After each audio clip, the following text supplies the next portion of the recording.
میں تمہارا مطلب سمجھ گیا ہوں، الادریس نے کہا۔ تم مجھ سے ایمان فروشی کرانا چاہتے ہو، یہ مجھ سے نہ ہوگی۔ بہت دیر کی بحث اور تکرار کے بعد الادریس نے کہا، تم اتنی خطرناک باتیں اتنی دلیری سے کس طرح کر رہے ہو؟ کیا تم نہیں جانتے کہ میں تمہیں گرفتار کر کے غداری کی سزا دلا سکتا ہوں؟ کیا یہ میں نہیں کہہ سکوں گا کہ آپ مجھ پر جھوٹا الزام عائد کر رہے ہیں؟ ارسلان نے کہا۔ صلاح الدین ایوبی میرے خلاف ایک لفظ نہیں سنے گا۔ الادریس سٹ پٹا اٹھا۔ وہ حیران تھا کہ اتنے بڑے عہدے کا حاکم کس قدر شیطانیت کی باتیں کس دلیری سے کر رہا ہے۔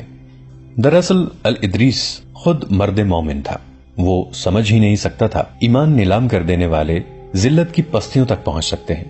اس کے پاس ارسلان کو پابند کرنے اور راہ راست پر لانے کا ایک ہی طریقہ تھا، وہ اس کے عہدے سے زیادہ بڑے عہدے کا حاکم تھا۔ اس لیے ارسلان سے کہا، میں جان گیا ہوں کہ تم کیا کہنا چاہتے ہو اور تم کیا کر رہے ہو۔ تم جس جرم کے مرتکب ہو رہے ہو اس کی سزا موت ہے۔ میں تمہیں یہ رعایت دیتا ہوں کہ 7 روز کے اندر اپنا رویہ درست کر لو اور دشمن کے تعلقات توڑ کر مجھے یقین دلا دو کہ تم خلافت بغداد اور اپنی قوم کے غدار نہیں ہو۔ میں تمہیں رسد کی ذمہ داری سے سبکدوش کرتا ہوں۔ یہ انتظام ہم خود کریں گے۔ اگر مجھے ضرورت محسوس ہوئی تو میں تمہیں اس محل میں جو تمہیں صلیبیوں نے دیا ہے نظر بند کر دوں گا۔ 7 دن بڑی مہلت ہے، کہیں ایسا نہ ہو کہ 8ویں روز تمہیں جلاد یہاں سے نکالے۔ الادریس اٹھ کھڑا ہوا۔ اس نے دیکھا کہ ارسلان مسکرا رہا تھا۔ ارسلان نے کہا، محترم الادریس، آپ کے 2 بیٹے ہیں، دونوں نوجوان ہیں۔ ہاں، الادریس نے کہا اور پوچھا، کیا ہے میرے بیٹوں کو؟ کچھ نہیں، ارسلان نے کہا، میں آپ کو یاد دلا رہا ہوں کہ آپ کے 2 جوان بیٹے ہیں اور یہی آپ کی کل اولاد ہے۔ الادریس اس اشارے کو سمجھ نہ سکا۔ اس نے کہا، شراب نے تمہارا دماغ خراب کر دیا ہے، اور وہ باہر نکل گیا۔ ارسلان کے گھر سے نکل کر الادریس علی بن سفیان کے گھر چلا گیا اور اسے ارسلان کی باتیں سنائیں۔ علی بن سفیان نے اسے بتایا کہ ارسلان اس کی مشتبہ فہرست میں ہے، لیکن اس کے خلاف کوئی ثبوت نہیں مل رہا، تاہم وہ جاسوسوں کی نظر میں ہے۔ الادریس بہت پریشان تھا اور حیران بھی کہ ارسلان اتنی دلیری سے غداری کا مرتکب ہو رہا ہے۔ علی بن سفیان نے اسے بتایا کہ وہ اکیلا نہیں، غداری منظم طریقے سے ہو رہی ہے۔ اس کے جراثیم فوج میں بھی پھیلا دیے گئے ہیں۔ اس وقت سب سے بڑا مسئلہ سوڈان کے محاذ کے لیے رسد کا تھا۔ الادریس نے اسے بتایا کہ اس نے ارسلان کو اس ذمہ داری سے سبکدوش کر دیا ہے اور رسد کا انتظام اب خود کرنا ہے۔ علی بن سفیان نے اسے بتایا کہ ایک سازش کے تحت دیہات سے اناج اور بکرے وغیرہ سرحد سے باہر بھجوائے جا رہے ہیں۔ منڈی میں غلے اور دیگر سامان خوردونوش کا مصنوعی قحط پیدا کر دیا ہے۔ اس نے بتایا کہ اس کے اپنے جاسوسوں اور مخبروں کو یہ کام دے رکھا ہے کہ رات کو ادھر ادھر گھومتے رہا کریں، جہاں کہیں انہیں اناج کی ایک بوری بھی جاتی نظر آئے پکڑ لیں۔ طویل بات چیت کے بعد انہوں نے رسد کے انتظام کا کوئی طریقہ سوچ لیا۔ سلیم الادریس اس قومی مہم اور اپنے فرائض میں اس قدر مگن تھا کہ اس کے ذہن سے ارسلان کا یہ اشارہ نکل گیا تھا کہ تمہارے 2 جوان بیٹے ہیں اور یہی تمہاری کل اولاد ہے۔ الادریس کو اپنے بیٹوں کے کردار پر بھروسہ تھا، مگر جوانی اندھی ہوتی ہے۔ قاہرہ میں سلطان ایوبی کی غیر حاضری میں بدکاری کی ایک لہر آئی تھی جس نے نوجوان ذہن کو لپیٹ میں لینا شروع کر دیا تھا۔ 2-3 سال پہلے بھی ایسی ہی ایک لہر آئی تھی جس پر جلدی ہی قابو پا لیا گیا تھا۔ اب یہ لہر زمین کے نیچے سے آئی اور کام کر گئی۔ یہ مختلف کھیل تماشوں کی صورت میں آئی، جن میں شوبدہ بازی اور کھیلوں کی صورت میں جوا بازی شامل تھی۔ یہ لوگ خیمے اور شامیانے تان کر تماشا دکھاتے تھے، جس میں کچھ بھی قابل اعتراض نہیں تھا، مگر شامیانوں کے اندر خفیہ خیمے تھے جہاں اکیلے اکیلے نوجوانوں کو اشارے سے بلایا جاتا تھا۔ ان سے پیسے لے کر کپڑوں پر بنی ہوئی دستی تصویریں دکھائی جاتی تھیں۔ یہ عریاں اور بے حد فحش تصویریں تھیں جو مصوروں نے بڑی محنت سے بنائی تھیں۔ تصویریں دکھانے کا کام لڑکیاں کرتی تھیں، جن کی مسکراہٹ اور انداز میں دعوت گناہ ہوتی تھی۔ وہیں نوجوانوں کو تھوڑی تھوڑی حشیش پلائی جاتی تھی۔ یہ شرمناک اور خطرناک سلسلہ زمین کے اوپر چل رہا تھا، مگر اسے پکڑ کوئی نہیں سکتا تھا۔ وجہ یہ تھی کہ جو کوئی یہ تصویریں دیکھ کر یا حشیش کا ذائقہ چکھ کر آتا تھا، وہ اپنے گناہ کو چھپائے رکھتا تھا۔ اس گناہ میں لذت ایسی تھی کہ جانے والے بار بار جاتے تھے۔ وہ اس لیے بھی باہر کسی سے ذکر نہیں کرتے تھے کہ حکومت تک بات پہنچ گئی تو انہیں اس نشہ آور لذت سے محروم کر دیا جائے گا۔ اس لذت پرستی کا شکار نوجوان اور فوجی ہو رہے تھے۔ ان کے لیے درپردہ قہبہ خانے بھی کھول دیے گئے تھے۔ کردار کشی کی یہ مہم کس قدر کامیاب تھی، اس کا جواب کرک کے قلعے میں صلیبیوں کی انٹیلیجنس اور نفسیاتی جنگ کا ماہر جرمن نیاد ہرسن اپنے حکمرانوں کو ان الفاظ میں دے رہا تھا: اسپین کے مصوروں نے یہ جو تصویریں بنائی ہیں یہ لوہے کے بنے ہوئے مردوں کو بھی مٹی کے بت بنا دیتی ہیں۔ اس نے ایک مرد اور ایک عورت کی ایک فحش تصویر حاضرین کو دکھائی۔ یہ بڑے سائز کی تصویر تھی جو برش سے دلکش رنگوں میں بنائی گئی تھی۔ صلیبی حکمرانوں نے تصویر دیکھ کر ایک دوسرے کے ساتھ ننگے مذاق شروع کر دیے۔ ہرسن نے کہا، میں نے ایسی بے شمار تصویریں بنا کر مصر کے بڑے بڑے شہروں میں ان کی خفیہ نمائش کا انتظام کر دیا ہے، وہاں سے ہماری کامیابی کی اطلاعیں نہیں آ رہی۔ میں نے قاہرہ کی نوجوان نسل میں حیوانی جذبہ بڑھکا دیا ہے۔ یہ ایسا طاقتور جذبہ ہے جو مشتعل ہو جائے تو تمام انسانی جذبوں کو، جن میں قومی جذبہ خاص طور پر شامل ہے، تباہ کر دیتا ہے۔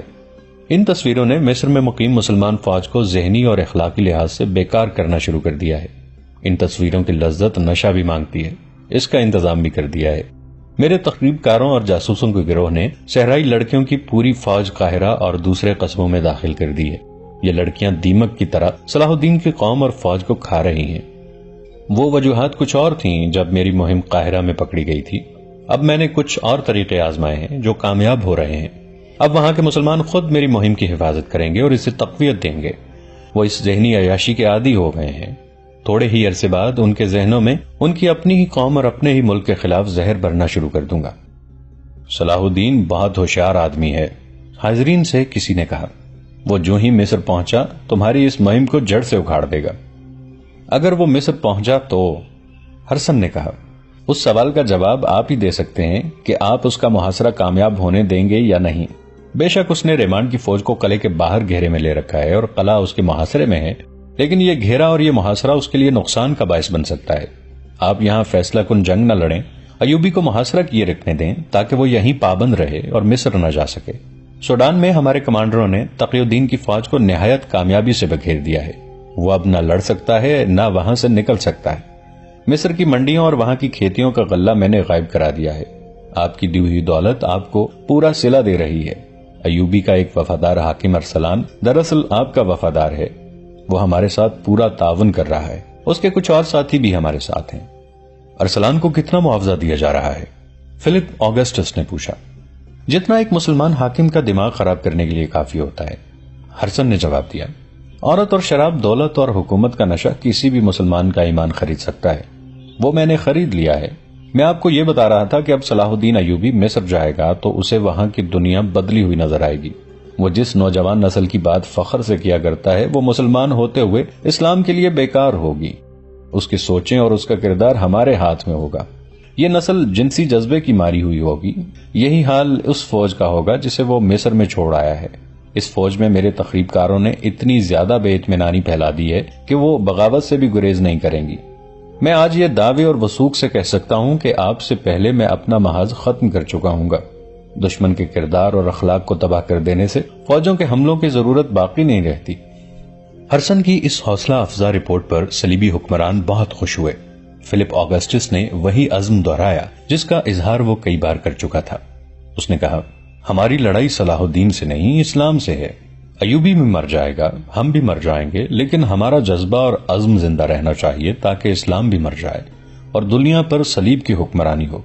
اس کے لیے یہ ضروری نہیں کہ ایسا محاذ کھولا جائے جہاں سے مسلمانوں کے نظریات اور کردار پر حملہ کیا جائے۔ میں ہرسن کو خراج تحسین پیش کرتا ہوں کہ اس نے محاذ نہ صرف کھول دیا ہے بلکہ حملہ کر کے ایک حد تک کامیابی بھی حاصل کر لی ہے۔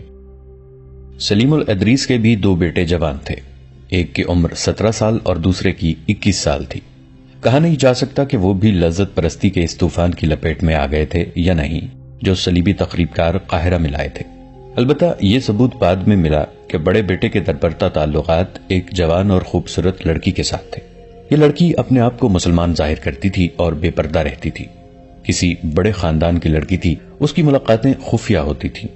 جس روز ارسلان نے الادریس سے کہا کہ تمہارے 2 بیٹے جوان ہیں، اس سے اگلے روز اس لڑکی نے الادریس کے بڑے بیٹے سے کہا کہ ایک نوجوان اسے بہت پریشان کرتا ہے، وہ جدھر جاتی ہے اس کا پیچھا کرتا ہے اور اسے اغوا کی دھمکیاں بھی دیتا ہے۔ اس بڑے بیٹے نے لڑکی سے پوچھا کہ نوجوان کون ہے تو لڑکی نے نہ بتایا۔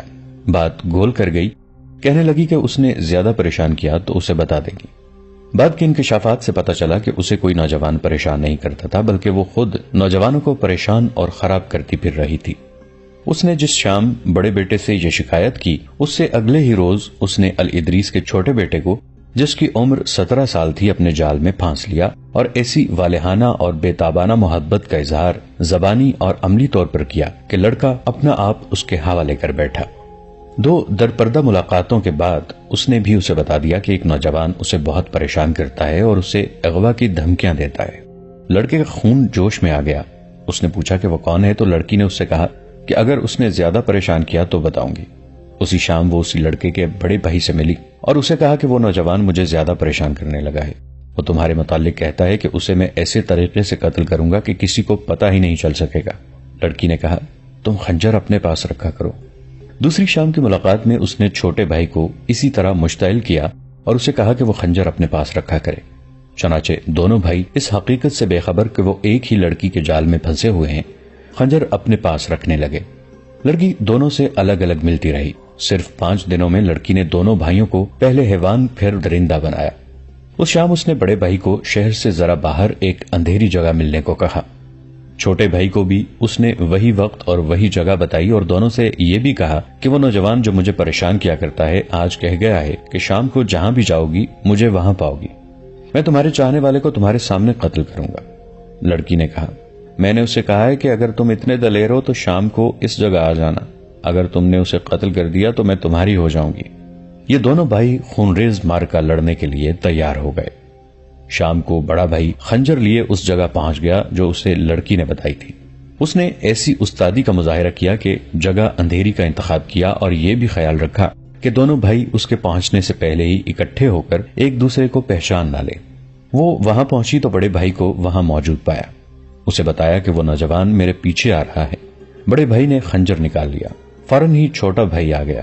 لڑکی نے بڑے بھائی سے کہا کہ وہ آ گیا ہے لیکن میں نہیں چاہتی کہ خون خرابہ ہو، میں اسے کہتی ہوں کہ وہ چلا جائے۔ یہ کہہ کر وہ چھوٹے بھائی کے پاس گئی اور اسے کہا کہ وہ پہلے سے موجود ہے اور اس کے ہاتھ میں خنجر ہے۔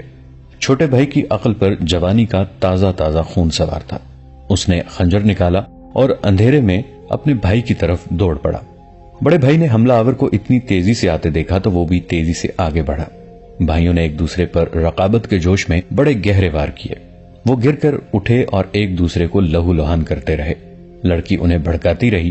علی بن سفیان کے شعبے کے آدمی رات کو گشت پر رہتے تھے۔ اتفاق سے ایک گھوڑا سوار گشت پر ادھر نہ نکلا۔ لڑکی بھاگ اٹھی۔ گھڑ سوار نے اسے دور نہ جانے دیا اور پکڑ کر واپس لے گیا۔ وہاں دونوں بھائی زمین پر پڑے آخری سانسیں لے رہے تھے۔ لڑکی نے ان سے لا تعلقی کے اظہار کی بہت کوشش کی لیکن اس آدمی نے اسے نہ چھوڑا۔ لڑکی کے دیے ہوئے لالچ کو بھی اس نے قبول نہ کیا۔ اس نے پکار پکار کر گشتی پہرے داروں کو بلا لیا۔ اس وقت تک دونوں بھائی مر چکے تھے۔ لڑکی کو اسی وقت علی بن سفیان کے پاس لے گئے۔ لاشیں بھی لائی گئیں۔ روشنی میں دیکھا تو دونوں بھائی تھے۔ سلیم الادریس کو اطلاع دی گئی۔ تصور کیا جا سکتا ہے کہ اپنے جوان بیٹوں کی لاشیں دیکھ کر اس کا کیا حشر ہوا ہوگا۔ لڑکی نے الٹے سیدھے بیان دیے مگر وہ اس سوال کا جواب دینے سے گریز کر رہی تھی کہ وہ کس کی بیٹی ہے اور کہاں رہتی ہے۔ الادریس بہت بری ذہنی حالت میں تھا۔ اس نے غصے سے کامتی ہوئی آواز میں کہا اسے شکنجے میں ڈالو علی، اس طرح یہ کچھ نہیں بتائے گی۔ بتانے کے لیے ہے ہی کیا؟ لڑکی نے بھی غصے میں کہا۔ بڑے بھائی کی لاش کی طرف اشارہ کر کے بولی اس نے مجھے بلایا تھا، میں چلی گئی، اوپر سے یہ چھوٹا بھائی آ گیا، دونوں نے خنجر نکال لیے اور لڑ پڑے۔ میں ڈر کے مارے بھاگ گئی اور ایک گھڑ سوار نے مجھے پکڑ لیا۔ میں اپنے باپ کا نام اس لیے نہیں بتاتی کہ اس کی بھی رسوائی ہوگی۔ علی بن سفیان کا دماغ حاضر تھا۔ اسے یاد آ گیا کہ ارسلان اور الادریس کی آپس میں تش کلامی ہوئی ہے۔ سلیمان اس کے مشتبہ افراد کی فہرست میں تھا اور یہ بھی جانتا تھا کہ اس کے گھر کے اندر کیا ہو رہا ہے۔ اس نے الادریس کو آنکھ سے اشارہ کر کے کہا یہ لڑکی کوئی بھی ہے، یہ قاتل نہیں، یہ 2 جوانوں کو اکیلے قتل نہیں کر سکتی۔ اس نے سچ بات بتا دی ہے، میں اس کے خلاف کوئی کارروائی نہیں کر سکتا۔ اس نے لڑکی سے کہا جاؤ تم آزاد ہو، آئندہ کسی کے ساتھ اتنی دور نہ جانا ورنہ قتل ہو جاؤ گی۔ لڑکی بڑی تیزی سے کمرے سے نکل گئی۔ علی بن سفیان نے اپنے 2 مخبروں سے کہا کہ ان میں سے ایک لڑکی کا راستہ دیکھ کر دوسرے راستے سے ارسلان کے گھر کے بڑے دروازے سے ذرا دور چھپ جائے اور دوسرا ایسے طریقے سے لڑکی کا تعاقب کرے کہ لڑکی کو پتہ نہ چلے اور وہ جہاں بھی جائے فوراً اطلاع دی جائے۔ دونوں آدمی چلے گئے۔ لڑکی تیز تیز قدم اٹھاتی جا رہی تھی اور اس کا تعاقب ہو رہا تھا۔ علی بن سفیان کا شک ٹھیک ثابت ہوا۔ لڑکی ارسلان کے گھر چلی گئی۔ وہاں ایک آدمی موجود تھا۔ اس نے آ کر اطلاع دی کہ لڑکی اس گھر میں داخل ہوئی ہے۔ جب الادریس کو معلوم ہوا کہ لڑکی کا تعلق ارسلان کے گھر سے ہے تو اس نے علی بن سفیان کو بتایا کہ ارسلان نے اسے کہا تھا کہ تمہارے 2 جوان بیٹے ہیں، مگر الادریس یہ اشارہ نہیں سمجھ سکا تھا۔ صاف ظاہر ہو گیا کہ یہ ارسلان کی کارستانی ہے۔ دونوں بھائیوں کو اسی نے اس عجیب و غریب طریقے سے ایک دوسرے کے ہاتھوں قتل کرایا ہے۔ الادریس نے حاکم اعلیٰ کو اطلاع دی، پولیس کا سربراہ غیاث بھی آ گیا۔ علی بن سفیان کو بھی خصوصی اختیارات حاصل تھے۔ انہوں نے فیصلہ کیا کہ ارسلان کے گھر چھاپا مار کر اسے گھر میں ہی نظر بند کر دیا جائے۔ اب میں سلیم الادریس کو بتاؤں گا کہ میں کیوں اتنی دلیری سے باتیں کرتا ہوں۔ ارسلان نے اس لڑکی کی کامیابی کی رویداد سن کر کہا، میں اسے بتاؤں گا کہ میں کیا کر سکتا ہوں۔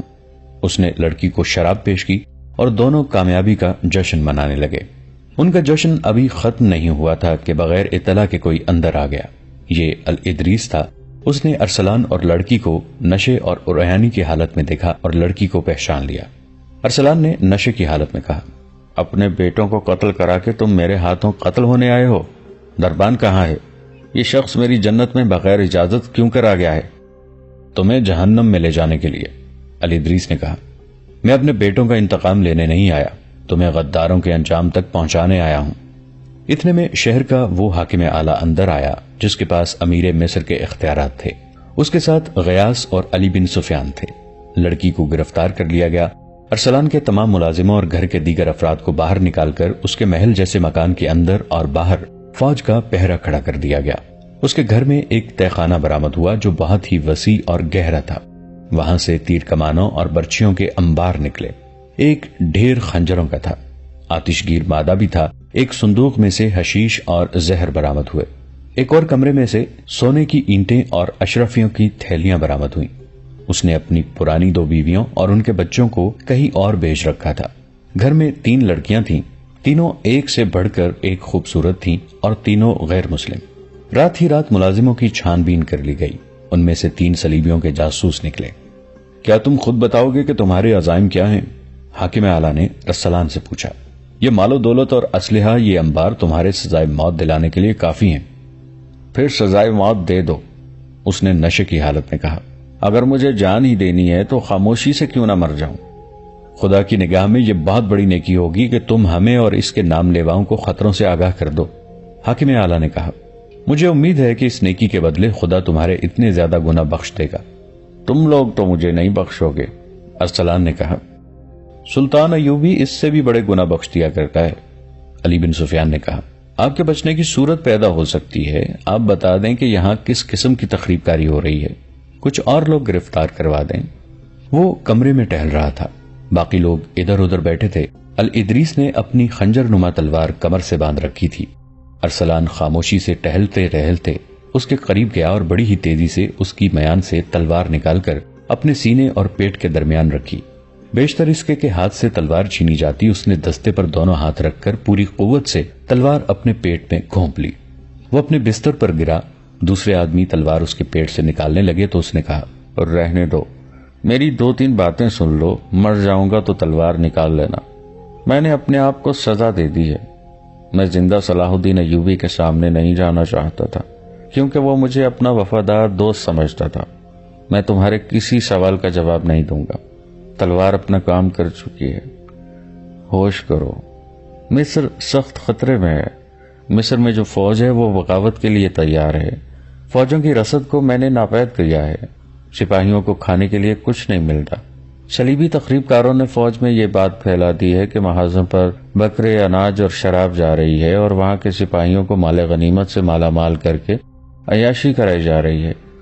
میرے گروہ میں اچھے عہدوں پہ لوگ ہیں، میں کسی کا نام نہیں بتاؤں گا۔ فاطمی اور فدائی تباہ کاری کی پوری تیاری کر چکے ہیں۔ تم بغاوت کو روک نہیں سکو گے۔ نئی فوج لاؤ، حالات تمہارے قابو سے ہے۔ اور وہ فقرہ مکمل کیے بغیر مر گیا۔ دوستو، آج کے لیے اتنا ہی۔ اسی کہانی کی اگلی قسط کے ساتھ بہت جلد حاضر ہوں گے۔ نیچے کامنٹ سیکشن میں اپنی رائے کا اظہار ضرور کیجیے گا۔ ہمارے اس چینل کو سبسکرائب کر کے نیچے موجود بیل آئیکن کو بھی ضرور کلک کیجیے گا۔ اگلی ملاقات تک کے لیے ہمارا اور آپ کا اللہ نگہبان۔